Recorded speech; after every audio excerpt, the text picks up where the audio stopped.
Hello everyone, I hope that you all doing well. This is me Sayyid Shujatullah. Welcome to Iqra IAS current affairs channel.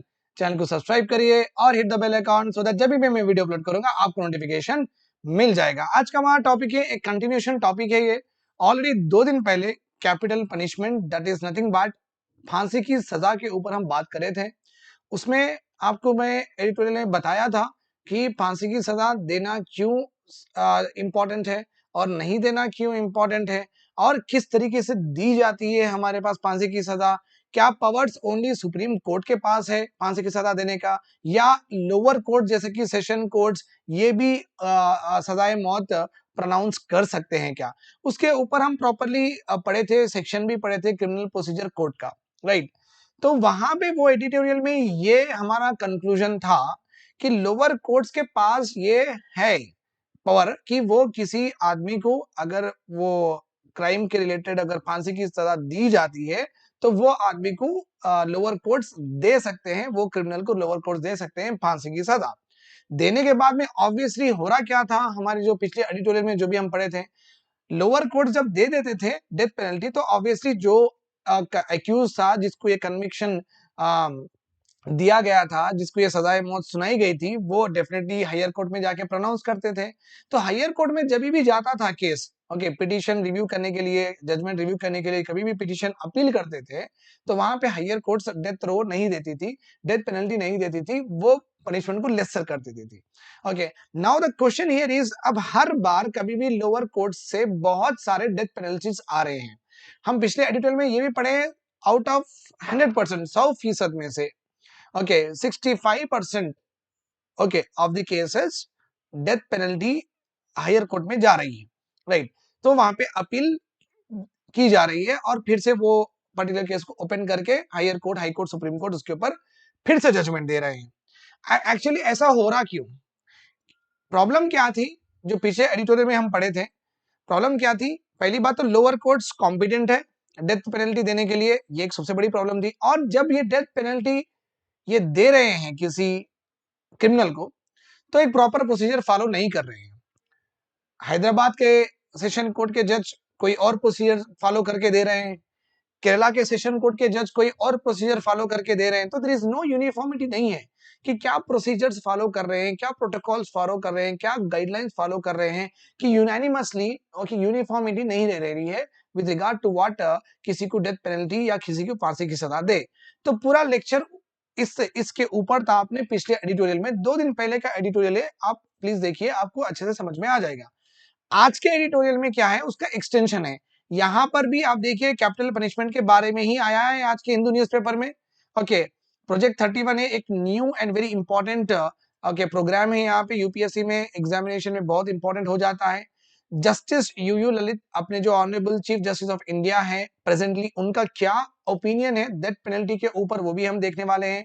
और जो ये death penalty not so uniform हो रही है, हर जगह अलग अलग ओके फैक्टर्स के ऊपर बेसिस करके फांसी की सजा दी जा रही है, उसमें यूनिफॉर्मिटी लाने के लिए 3 जजेस की एक बेंच बनाई गई है। वो लोग ने कुछ गाइडलाइंस दिए हैं, ओके, नथिंग बट आप समझ बोल सकते हैं कि रिकमेंडेशंस हैं उनके, तो हम वो रिकमेंडेशंस भी पढ़ेंगे, किस तरीके से डेथ पेनल्टी को हम रेगुलेट करें और किस तरीके से उसमें यूनिफॉर्मिटी लेकर आए। रिकमेंडेशंस ऑब्जर्व्ड बाय 3 बेंच जज constitutional constitution 3 bench judge. Okay, so thanks a lot for watching to me. Let us go ahead in our lecture. Okay, so ये एक सिंपल सा क्वेश्चन यहाँ पे I have given you. Project 31A is in the news recently related to, इस तरह का UPSC हमेशा question पूछती है। अगर आप प्रीलिम्स के क्वेश्चन पेपर उठा के देखते हैं तो you will find a very similar thing. आपको ये तो डेफिनेटली एक यूनिफॉर्मिटी दिखेगी। 15 क्वेश्चन, 10 से 15 क्वेश्चन वन लाइनर रहेंगे यूपीएससी में, उनका ये हमेशा का एक ट्रेंड रहा है, पैटर्न रहा है। तो वन लाइनर क्वेश्चन 15 रहेंगे, ओके, और फैक्चुअल बेस्ड क्वेश्चन 15 रहेंगे। तो obviously 30 questions nothing but 60 marks आपके पॉकेट में होते हैं अगर आप फैक्ट्स पे अच्छा ध्यान देते हैं और आप नॉर्मल चीजें अच्छे से कॉमन सेंस में समझते हैं, जैसे कि ये project 39A। So as very clear to you, हम पढ़ने वाले हैं डेथ पेनल्टी के बारे में। ये project 39A is related to what? Death penalty only. No, it's not related to legislative reforms, it's not related to submarine modernization, it's not related to what, cyber security, please remember this. तो ये हम छोटा सा question कर दिए हैं, let us go ahead. देखिए supreme court कभी भी जो भी जजमेंट्स देती है ना, वो जजमेंट्स रिटन लॉ के ऊपर होते हैं। हमारी कॉन्स्टिट्यूशन बुक जो है वो बेसिस पे ही जजमेंट्स आते हैं। अगर उसको छोड़ के कोई और डॉक्यूमेंट अगर ये सुप्रीम कोर्ट के जजमेंट को इफेक्ट कर सकती है, वो है binding precedents. Binding precedents are nothing but high court में जब भी जज कोई जजमेंट दे रहे हैं तो सुप्रीम कोर्ट ऑलरेडी क्या बोली है वो केस में, तो वो बाइंडिंग हो जाता है हाई कोर्ट के ऊपर। इंटरनेशनल कन्वेंशन प्रोटोकॉल में जब हम बाइंडिंग हो जाते हैं तो फिर वहां पे भी बाइंडिंग हो जाता है प्रेसिडेंट। सब पुराने जो जजमेंट्स है, ओके अगर वो बाइंडिंग है आगे के जजमेंट्स के ऊपर भी वो हम यूज कर सकते हैं। तो बेसिकली जजमेंट्स इस तरीके के होते हैं कि पुराने जजमेंट्स को उठा के देखिए, अगर वहां पे same to same similar case हो तो आउटपुट भी सेम रहेगा, नहीं तो फिर दोनों में इनइक्वालिटी हो जाएगी, इनजस्टिस हो जाएगी ना, राइट। तो या तो पुराने जजमेंट्स देखते हैं जजेस, या कॉन्स्टिट्यूशन को इंटरप्रेट करके उस हिसाब से जजमेंट देते हैं। बट कभी कभी ऐसा भी होता है हमारे जो जजेस है और जो उनकी लीडरशिप है, वो ये शैकल्स, ये जो लिमिटेशन से ब्रेक करते हैं, ब्रेक करके क्या करते हैं, एक न्यू सा चैप्टर ओपन करते हैं, ओके और नए वाले जजमेंट्स ऐसे हैं which are not exactly constitution के अंदर से अंदर भी नहीं रहेंगे और ना पुराने प्रेसिडेंट से व्हाट उनका इनहेरिटेंस होगा। एक कंप्लीटली एक न्यू वे में जजमेंट्स भी दिए जाते हैं। समटाइम्स एक्सेप्शनल मोमेंट्स आ जाते हैं क्योंकि इंस्पायर्ड लीडरशिप हो सकती है, okay leadership nothing but chief justice of India इस तरीके के हो सकते हैं कि नहीं नहीं मैं कॉन्स्टिट्यूशन बुक और प्रेसिडेंट्स नहीं, अभी ये दो काम में नहीं आएंगे, ये केस के लिए एक नया तरीके का जजमेंट देना पड़ेगा अपने को। तो ऐसी लीडरशिप अगर आएंगी, अलॉन्ग विद दैट अगर कोई ज्यादा एनोमोनस ऑपरेशंस हो रहे हैं, ठीक ठाक अगर जुडिशरी में काम नहीं चल रहा है, तब भी सुप्रीम कोर्ट एक नए सिरे से एक नया जजमेंट दे सकती है। इट्स नॉट दैट कि हमारी सुप्रीम कोर्ट बाइंडेड है, ओके ऑब्वियसली कॉन्स्टिट्यूशन के हिसाब से करना भी है, प्रेसिडेंट्स के हिसाब से करना भी है, लॉ के हिसाब से भी करना भी है, बट इसका मतलब ये नहीं है कि वहीं पे ही रिजिड रहो। हमारी जो सुप्रीम कोर्ट है वो बहुत फ्लेक्सिबल है। अगर कुछ ये चीजें काम में नहीं आती हैं, ऑलरेडी जो रिटर्न टेक्स्ट है वो काम में नहीं आता है कोई केस को इंटरप्रेट करने के लिए, definitely they will always prefer what principle of natural justice, वो एक डॉक्ट्रिन उठाते हैं और उस हिसाब से जजमेंट देते हैं। सो सुप्रीम कोर्ट के पास इतनी वाइडर स्कोप और लिबर्टी है कि वो ये जो मोनोटनी है उसको ब्रेक करें, ब्रेक करके एक नए सिरे से एक नया चैप्टर भी वो लिख सकते हैं जुडिशरी और जस्टिस सिस्टम में, ठीक है, राइट। तो हमारे जो चीफ जस्टिस ऑफ इंडिया है, ओके जो यू ललित साहब है, honourable fine you Lalit our honourable chief justice of India है, उनका जो डेथ पेनल्टी के और उनका जो तवज्जो है, उनका जो नजरिया है, वो बहुत क्या है मालूम, काम है। काम मतलब वो चाहते हैं कि डेथ पेनल्टी, वो समझते हैं कि डी होना चाहिए, डेथ पेनल्टी इतनी आसानी से किसी को नहीं देना चाहिए। वो ये भी उनका अप्रोच है, वो तो उनकी मन की अंशा है, उनकी जो भी है, उनके दिल में जो भी है। सो उनका जो नेचर है, उनका नेचर ऐसा है कि वो बहुत कंपैशनेट है, बहुत रिसर्च करना चाहते हैं कि डेथ पेनल्टी किसी तरीके से यूनिफॉर्मिटी आए और नहीं दी जाए। Okay so he took very bold steps, you can see here, fine he took bold initiatives to correct certain grave anomalies. बहुत सारे एनोमलीज थे, बहुत सारे मिस मिस इंफॉर्मेटेड और मिस कम्युनिकेटेड और मिस एडमिनिस्ट्रेशन रिलेटेड बहुत सारी चीजें थे जो डेथ पेनल्टी को ऑपरेशन करते थे, तो सही तरीके नहीं चल रहे थे लोअर कोर्ट्स में। तो उनको बहुत कंसर्न था कि अरे भाई किसी को भी डेथ पेनल्टी ऐसी नहीं मिल जाना, क्योंकि ग्राउंड लेवल पे जो रियलिटी है वहां पे प्रॉपर नहीं चल रहे हैं, ओके प्रोसीजर्स एंड सिस्टम्स, वो यही समझते थे, ठीक है। even before taking the office of the CGI, okay, even before he becomes the CGI of also, he used to condemn, okay, he used to condemn the death row prisoners, okay, अनोखी लाल versus state of MP, यहाँ पे भी death हुआ था, Irfan versus state of MP, Manoj and oats versus state of MP, okay. तो यहाँ पे भी ये बहुत कंडेम करते हैं कि यहाँ नहीं, प्रोसीजर सही नहीं हुआ है, ऐसा प्रोसीजर नहीं होना चाहिए था। तो आप समझ सकते हैं एक जैसे चीफ जस्टिस ऑफ इंडिया पहले भी सुप्रीम कोर्ट के जज है, तो उनके ये दिल में था कि सही चीजें नहीं हो रही हैं with regard to pronouncement of death penalty. तो उनका ऑलमोस्ट कंपैशनेट और एक तवज्जो हमेशा से रहा है कि इसके एरिया में मैं कुछ ना कुछ करूं, ओके। और एम्पिरिकल एविडेंसेस अगर हम देखते हैं, empirical evidences means factual evidences, survey करने के बाद जो भी डेटा आता ना है उसको बोलते हैं एम्पिरिकल एविडेंसेस। सो जो एम्पिरिकल एविडेंसेस और research findings with regard to death penalty India report and death worthy report project 39 of National Law University, यहाँ पे जो भी इंफॉर्मेशन लिखी हुई है, ये इंफॉर्मेशन बहुत हेल्प करी है हमारे चीफ जस्टिस ऑफ इंडिया को। एंड वो रिपोर्ट में ही यही कहा गया था कि डेथ पेनल्टी ऐसे ही प्रेशर में आके प्रोनाउंस की जा रही है because of the local people. Death penalty के प्रॉपर प्रोसीजर्स नहीं हो रहे हैं, इट्स बहुत नॉन यूनिफॉर्म वे में डेथ पेनल्टी दी जा रही है। तो ये रिपोर्ट्स का भी उनके ऊपर बहुत ज्यादा इम्पैक्ट भी था। तो उनको एक दिल में था ही कि अरे रिपोर्ट्स भी यही कह रहे हैं कि प्रॉपर नहीं है डेथ पेनल्टी, और वही पढ़ते पढ़ते वो हमेशा यही सोचते थे कि ये एरिया में हम क्या करें, राइट। तो फिर एक फ्रेमिंग गाइडलाइंस करना बहुत जरूरी था। Framing guidelines regarding potential of mitigating circumstances. Mitigating means ऐसे डेथ पेनल्टी के सर्कमस्टेंसेस कम करने के लिए ओके कौन से फैक्टर्स हमें पिकअप करना चाहिए, वो एक गाइडलाइंस ये 3 जजेस मिलके दिए हैं। अपने चीफ जस्टिस ऑफ इंडिया तो है ही हैं, उनके साथ other justices are also Ravindra Bhat and Sudhanshu Dhulia. ये 3 जस्टिसेस है जिनके रिकमेंडेशंस बहुत मायने रखेंगे आगे के फ्यूचर के डेथ पेनल्टीज ओके क्रिमिनल्स के ऊपर। इनके 2 टर्म्स ऑफ रेफरेंसेस है।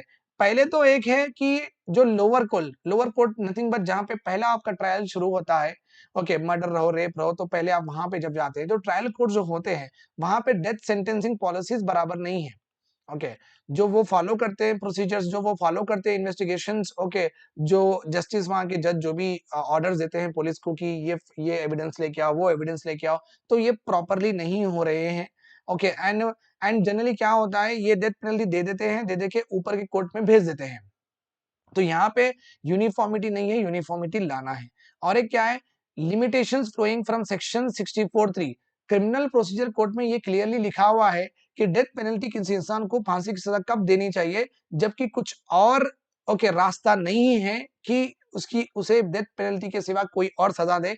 अगर ऐसा कौन सा भी रास्ता नहीं है तभी हम देंगे उसको death penalty. So you can see that rarest of rare case में डेथ पेनल्टी एक इंसान को दी जानी है। ओके ऐसा नहीं कि भाई अगर आप मर्डर कर दिए तो दे दो, ओके रेप कर दिए तो दे दो, नहीं ऐसा नहीं होता है। आपको इंसान का बैकग्राउंड देखना चाहिए, उसका सोशल बैकग्राउंड देखना चाहिए, उसका इनकम बैकग्राउंड देखना चाहिए, उसका क्रिमिनल बैकग्राउंड देखना चाहिए, उसका अपब्रिंगिंग देखना चाहिए, उसका सोसाइटी में बिहेवियर देखना चाहिए। क्या वो एक जमाने में ट्रॉमा से इफेक्ट करा था क्या, क्या उसको कभी याददाश्त की बीमारी थी क्या, क्या वो हमेशा से एग्रेसिव रहा था क्या, क्या वो हेलुसिनेशन में कर दिया था क्या। सो इस तरीके से पूरे फैक्टर्स भी कभी डेथ पेनल्टी किसी को फांसी की सजा सुनाते हैं तो ये जज का काम है कि इसके अंदर तहकीकात करे, इसके अंदर और से डिग करे, डिग करके मालूम करे कि भाई इससे ये जुर्म हुआ क्यों, right. So it is very very important. तो वो पूरे मालूम करने के बाद में जब ये समझ में ये गिल्ट आ जाता है कि नहीं नहीं डेफिनेटली ये होशो आवाज में बहुत अच्छे तरीके से ये मर्डर और रेप ऐसे ऐसे गुनाह किया है, तब हम डेथ पेनल्टी देने के लिए मजबूर होंगे। बट अगर ऐसे फैक्टर्स होंगे जिसमें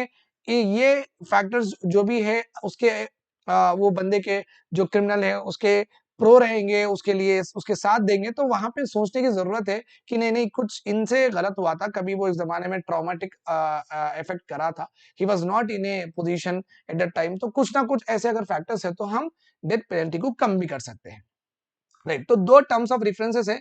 एक तो यूनिफॉर्मिटी लाना है कि लोअर कोर्ट्स में कि डेथ पेनल्टी किस तरीके से गवर्न करें। दूसरा है section 354(3) of criminal procedure code कहता है कि death penalty okay rarest of rare में केसेस में देना चाहिए, तो उसको भी एकोमोडेट करना है, राइट। तो इनके रिकमेंडेशंस क्या है, पहली बात तो right to pre sentence hearing. किसी को फांसी की सजा सुनाई जाने के बाद में जब ये सेंटेंस एग्जीक्यूट, जब ये पूरा फांसी की सजा एग्जीक्यूट होने वाली रहती है, उससे पहले प्री सेंटेंसिंग करना, हियरिंग जरूरी है कि उनके विचार जाना, उनकी ओपिनियन जाना बहुत जरूरी है। ओके ये एक फुल बेंच भी एंडोर्स करी थी during the Bachchan Singh case में भी फुल बेंच जब बनी थी, तो तब भी यही बोला गया था कि प्री सेंटेंस हियरिंग हर एक को मिलनी चाहिए, जो भी जिसको भी फांसी की सजा दी गई है। Trial courts and appellate courts should display of conflicting pattern of compliances, but they have to also see that what are the aggravating and mitigating factors. तो ट्रायल कोर्ट जब भी किसी को डेथ पेनल्टी देते हैं तो देने की जरूरत नहीं है एट दी अर्लीस्ट पहले देखिए कि फैक्टर्स कौन से ओके एग्रेवेट करे हैं, कि वो गिल्ट से करा या बहुत इंटेंट से करा या उसे ऐसे ही बिकॉज ऑफ एक्सीडेंटली हो गया। तो इट इज वेरी इंपॉर्टेंट कि एग्रेवेटिंग फैक्टर्स देखिए और मिटिगेटिंग फैक्टर्स देखिए, देखने के बाद में डेथ पेनल्टी आप अनाउंस कर सकते हैं। ओके, aggravating जो भी circumstances है would also be on record and would be a part of prosecutor evidence leading to what conviction, whereas the accused can scarcely be expected to place mitigating circumstances। देखिए जो आगे वाले की जो party रहती है जिसके ऊपर जो इल्जाम लगाते हैं, लाइक ए ने मर्डर किया है, आके बी के फैमिली के किसी मेंबर का ए ने मर्डर किया है, तो बी क्या होगी यहाँ पे कंप्लेंटेंट, ये हो गया ए डिफेंडेंट। ठीक है, तो ये जो भी बोलते हैं ये इनको बता देना चाहिए सो दैट ये अपना मिटिगेटिंग फैक्टर्स ये पूरे यहाँ पे, क्योंकि ये बोलेंगे एग्रेवेटिंग फैक्टर्स किस वजह से मर्डर हुआ था ये बोलेंगे। ओके, जो मर्डर करा था उसके पास इसकी इंफॉर्मेशन होना चाहिए सो दैट वो कॉन्ट्रडिक्ट करे, नहीं नहीं मैं ये हालात में मेरे से मर्डर हुआ था तो इसलिए, ठीक है, and it's not a rape, ये कंसेंट से हुआ था। तो ऐसा इनको भी मौका देना चाहिए। तो इन अगर ए को मालूम हुआ कि बी ने उनके ऊपर क्या क्या इल्जामात लगाए हैं तो ए अपने आप के लिए अच्छा केस प्रेजेंट कर सकता है मिटिगेट करने का, इससे वो बच सकता है ओके डेथ पेनल्टी से और लाइफ इंप्रिजनमेंट दे सकते हैं, right. Okay, it is also necessary to have clarity in the matter to ensure uniform approach होनी चाहिए in guaranteeing real and meaningful opportunity. देखो हर एक को जिसको फांसी की सजा सुनाई जाती है उनको एक मीनिंगफुल अपॉर्चुनिटी देनी चाहिए कि अपने आप का बचाव करे। Okay, we have already discussed the same okay in our previous editorial also। Constitution bench may also come up with new guidelines under which trial courts themselves can hold a comprehensive investigations। so ऊपर की जो court है supreme court, जो 3 bench जज की court है, वो guidelines लेके आ सकती हैं कि किसी के अगेंस्ट अगर डेथ पेनल्टी का केस लगा है तो कौन से फैक्टर्स पे वो इन्वेस्टिगेट करना चाहिए ट्रायल कोर्ट के जजेस। तो अगर वही कर देते हैं एग्रेवेटिंग और मिटिगेटिंग फैक्टर्स जो भी अगर वही कर देते हैं, जब ये अपील को ऊपर आएंगे तो यहाँ के ऊपर के जजेस को इजी होगा वो चीजें समझना भी और जल्द से जल्द ओके डिस्पैच करना जजमेंट के लिए। Trial court must also take into consider the social milieu, the education levels, okay the person who has the criminal has faced any trauma in their earlier life, उनकी family के circumstances क्या थे, okay, और psychological evaluation of a convict and post conviction conduct। तो देखना भी जरूरी है कि अगर इसको हम फांसी की सजा नहीं दें, लाइफ इम्प्रिजन दें, क्या ये लाइफ इम्प्रिजनमेंट दे इंस्टेड ऑफ व्हाट फांसी की सजा, if we give them life imprisonment will he be like good person, क्या ये चेंज होगा, क्या ये चेंज नहीं होगा। इस तरीके से अगर एक इंसान की पूरी स्टडी कर लेते हैं उसके बाद में हम ये कंक्लूजन पे आते हैं कि इसका कुछ नहीं हो सकता, हम फांसी की सजा ही दे सकते हैं, तो जब दीजिए। बट इतने सारे फैक्टर्स, उसका फैमिली बैकग्राउंड, सोशल बैकग्राउंड, ये सब देखना भी बहुत जरूरी है सो दैट उसको एक मौका मिलना चाहिए कि उसकी पनिशमेंट लेसर हो। ओके, बेसिकली ये पूरे गाइडलाइंस का एक ही मतलब बनता है, द मतलब the meaning is very simple कि द क्रिमिनल जस्टिस को ह्यूमनाइज करना है।